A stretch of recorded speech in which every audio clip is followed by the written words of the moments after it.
এবার পুলিশের জারে লরেন্স বিষ্ণোইয়ের গ্যাংয়ের সদস্য লখভিন্দর কুমার। লখভিন্দর কুমারকে গ্রেফতার করে হরিয়ানা পুলিশ। লরেন্স বিষ্ণোই গ্যাংয়ের গুরুত্বপূর্ণ সদস্য ছিল ধৃত লখভিন্দর কুমার। দিল্লি বিমানবন্দর থেকে তাকে হেফাজতে নেওয়া হয়। তোলাবাজি, খুনের চেষ্টা, অবৈধ আগ্নেয়াস্ত্র ব্যবহার সহ একাধিক অভিযোগ রয়েছে তাঁর বিরুদ্ধে। ভারতের মোস্ট ওয়ান্টেড গ্যাংস্টারদের মধ্যে অন্যতম এই ধৃত, এমনটাই খবর পুলিশ সূত্রে। এতদিন আমেরিকায় লুকিয়েছিল অভিযুক্ত, এমনটাই পুলিশ সূত্রে জানা গিয়েছে।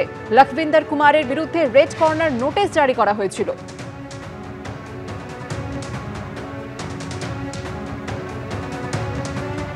রাজ্যে একের পর এক নারী নির্যাতনের ঘটনা, তাও আবার সরকারি হাসপাতালে।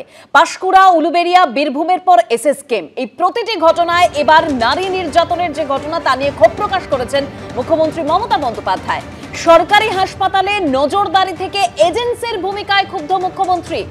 আগে অভিযুক্তকে সাসপেন্ড করা হলে পরে কিভাবে হাসপাতালে বহাল? সরকারি হাসপাতালের ভেতরের লোক আটঘাট বেশি করে জানে।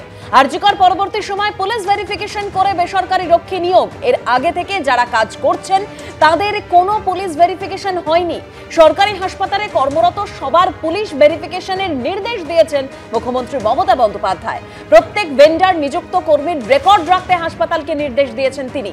নবান্নে সরকারি হাসপাতালের সঙ্গে ভার্চুয়াল যে বৈঠক হয়েছে গতকাল, সেখানে 5 দফা নির্দেশ দিয়েছেন মুখ্যমন্ত্রী মমতা বন্দ্যোপাধ্যায়।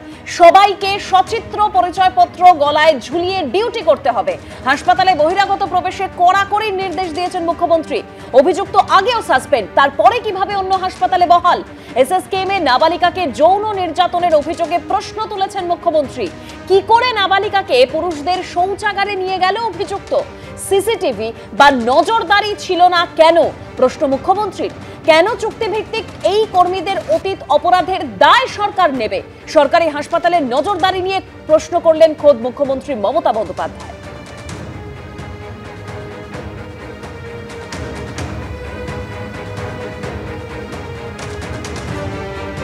কিছুদিন আগে সরকার তো বেসরকারি যারা সিকিউরিটি আমরা নতুন করে দিয়েছেন, পুলিশ ভেরিফিকেশন করেই তাদের নেওয়া হয়েছে। ফলে বেসরকারি এজেন্সিকে সমস্ত সরকারের নির্দেশ মতো আমরা ইনফর্ম করব, যাতে পুলিশ ক্লিয়ারেন্স নিয়ে আসে সবাই আস্তে আস্তে, এবং সেটার একটা আর্কাইভ যদি রাখা যায় আমাদের কাছে তাদের নাম, তা কোন ভেন্ডার, এগুলো সব আছে। কিন্তু এখন এদেরকেও এই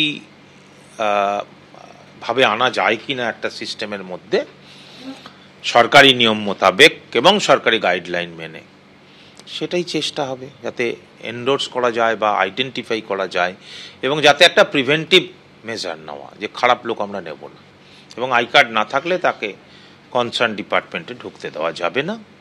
আর এই সংক্রান্ত লিটিগেশন হলে আমার ফাঁড়ি এবং আমার security officer will take care necessary action. প্রয়োজন হচ্ছে কলেজ অটোনমিকে প্রতিষ্ঠা করা এবং সুশাসন। আমরা যদি মনে করি যে আমরা চাই যে থ্রেড কালচারকে নির্মূল করব, তাহলে সত্যিকারের সেই গ্রাউন্ডে যারা কাজ করেন তাদের হাতে ক্ষমতা দেওয়া, এবং যে কথাটা বারবার বলতে চাইছি যে আইনের শাসনটাকে বাস্তবের মাটিতে পরিলক্ষিত বা প্রতিফলিত হতে দিতে হবে। একটা উল্লেখযোগ্য দৃষ্টি স্থাপন করতে হবে, যে এক্সাম্পল সৃষ্টি করতে পারতে হবে।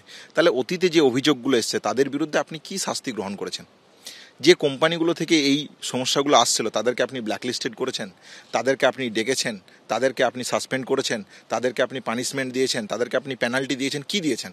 এই উপর জায়গা থেকে স্বাস্থ্যমন্ত্রী, স্বাস্থ্য সচিব, ঠিক সেরকম পুলিশ মন্ত্রী, সিপি থেকে শুরু করে যাবতীয় যা স্ট্রাকচার আছে, এই স্ট্রাকচারটাকে কনফিডেন্ট দিতে হবে যে দুষ্কৃতীদের বিরুদ্ধে আমরা, দুষ্কৃতীদের পক্ষে, থ্রেড কালচারের পক্ষে, ধর্ষকদের পক্ষে থাকবো। আর আমি বলবো এই ব্যবস্থাগুলো হচ্ছে না কেন, এগুলো স্রেফ আইওয়াস ছাড়া কিছু নয়।